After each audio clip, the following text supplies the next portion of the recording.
Friends नमस्कार, स्वागत है।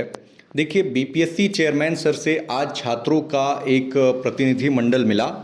आप सभी को पता है कि आज बीपीएससी के गेट पे कितना सारा छात्रों का प्रोटेस्ट हुआ। इसका मैंने आपको वीडियो भी दिखाया था। छात्रों से उन्होंने बात की। मैंने आपको पहले भी कहा था कि बीपीएससी चेयरमैन डायरेक्ट अपने वेबसाइट पे डेट को न डाल करके प्रेस कॉन्फ्रेंस के माध्यम से जो वो चीज़ों को उन्होंने रखा था, तो उनका यही मनसा था कि हम देखें कि इस पे क्या रिएक्शन होता है। और उनको भी पता था कि बीच में यूपीएससी का भी एग्जामिनेशन है, ऊपर से परसेंटाइल की बात है, 2 शिफ्ट की बात है, कैटेगरीज का लोचा है। तो फाइनली धीरे धीरे करके उनके सामने भी चीज़ें प्रकट हुई और ओवरऑल छात्रों का इस पे विरोध रहा है। तो छात्रों को उन्होंने ऐसा सुनने में आ रहा है कि छात्रों को उन्होंने ये बात कही है कि ठीक है, हम आपकी डिमांड्स को मान लेते हैं और परीक्षा हम नवंबर में कराएंगे। मैंने कल भी वीडियो में कहा था कि बीपीएससी के चेयरमैन और बीपीएससी के एग्जामिनेशन कंट्रोल में आंतरिक कलह की स्थिति पैदा हो गई थी जब इस तरह का न्यूज़ सामने आया था कि डेट जो है इस तरह से एग्जामिनेशन को कराया जाएगा। तो अब जो है स्थितियां कुल मिला के ऐसा बन रहा है स्थिति कि परीक्षा जो है वो आपकी नवंबर में होने जा रही है। बट डिस्क्लेमर ये है कि जब तक ऑफिशियल वेबसाइट पे चीज़ें नहीं आ जाती हैं तब तक आप जो है अपनी जो भी रूटीन से आप पढ़ाई कर रहे हैं उसको कंटिन्यू रखना है। ये नहीं कि कल के डेट में आप आ गए कि अरे आपने कहा था कि नवंबर में होगा, परीक्षा का डेट तो अक्टूबर के एंड में आ गया। ऐसा कुछ नहीं करना है। आप अपनी तैयारी को जारी रखें। I am again and again saying this, but for your information I am passing this information की परीक्षा जो है अब मोस्ट प्रोबेबली क्या ऑलमोस्ट ये तय हो गया है कि परीक्षा नवंबर में होने जा रहा है। आई कैन अंडरस्टैंड कि इसमें बहुत सारे छात्र होंगे जिनको ये परेशानी होगी कि ठीक है डेट टल गया, 1 से सवा महीना करीब मान के चलिए डेट टला है, ज़्यादा नहीं, एक यानी कि अक्टूबर बीच का महीना, हाँ सवा महीना करीब डेट टलेगा आपका। बट इसके साथ आपका फ़ायदा ये होगा कि उन्होंने 1 शिफ्ट में कराने की बात कही है और कोई परसेंटाइल का नियम लागू नहीं होगा उसमें। तो ये जो लक फैक्टर वाली सिचुएशन थी, कैटेगरीज के साथ इनजस्टिस वाली सिचुएशन थी, वो सिचुएशन अब नहीं रह जाएगी।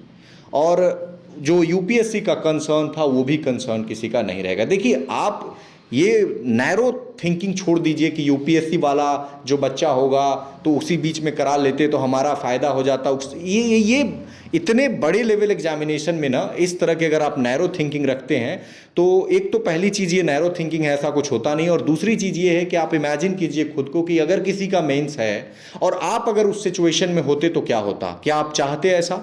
जो चीज़ आप खुद के लिए नहीं चाहते हैं वो आप दूसरों के लिए क्यों चाहते हैं? तो जस्टिस जो है वो अपने जगह पे है और आपका अलग जो कंसर्न है वो अपने जगह पे है। तो फाइनली अब 2-4 दिन में उन्होंने कहा है कि 2-4 दिन में डेट्स हम क्लियर करेंगे और ऑफिशियल वेबसाइट पे आ जाएगा। कल मैंने एक न्यूज़ देखा था कि उसमें जो एग्जामिनेशन कंट्रोलर हैं वो आपको पता है कि वो बीपीएससी से हैं, तो उनका प्रमोशन हो गया है आईएएस में, अब वो आईएएस बन गए हैं।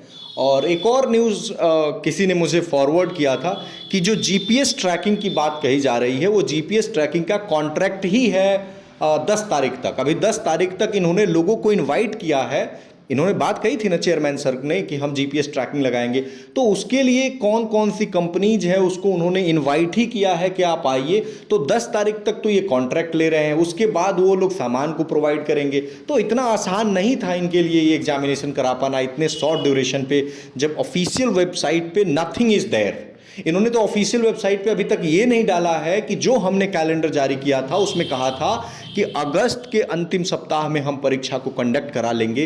वो परीक्षा भी इन्होंने कंडक्ट नहीं, मतलब कोई डेट नहीं डाला कि we are further postponing it. हाँ ये बात है कि आपने प्रेस कॉन्फ्रेंस में कह दिया कि हम जो है ये डेट है, बट प्रेस कॉन्फ्रेंस में कहना और एक ऑफिशियल वेबसाइट पे डालना, जब कोर्ट में मैटर फंसेगा ना तो किसको वैलिड मानेंगे? ज़्यादा वैलिड तो आपका ये होता है। तो एक चीज़ फ़ायदा होगा कि कोर्ट केस के काम से बच जाएगा। ठीक है, सवा महीना बीपीएससी लेट ही सही, बट इतना तो फ़ायदा होगा ना कि ये मैटर जो है और नहीं खींचेगा, क्योंकि जिसका नहीं होगा वो पक्का कोर्ट में केस करेगा कि खेल के बीच में खेल का नियम को इन्होंने बदल दिया। आपने अगर महाभारत देखी होगी तो महाभारत में जो अभिमन्यु का वध किया गया वो क्या था? वो बिल्कुल खेल के नियम के विरुद्ध था। कभी भी इस तरह के जो चीज़ें होती हैं, जब नियम बदले जाते हैं तो उसका दुष्परिणाम देखो कौरवों का क्या हुआ।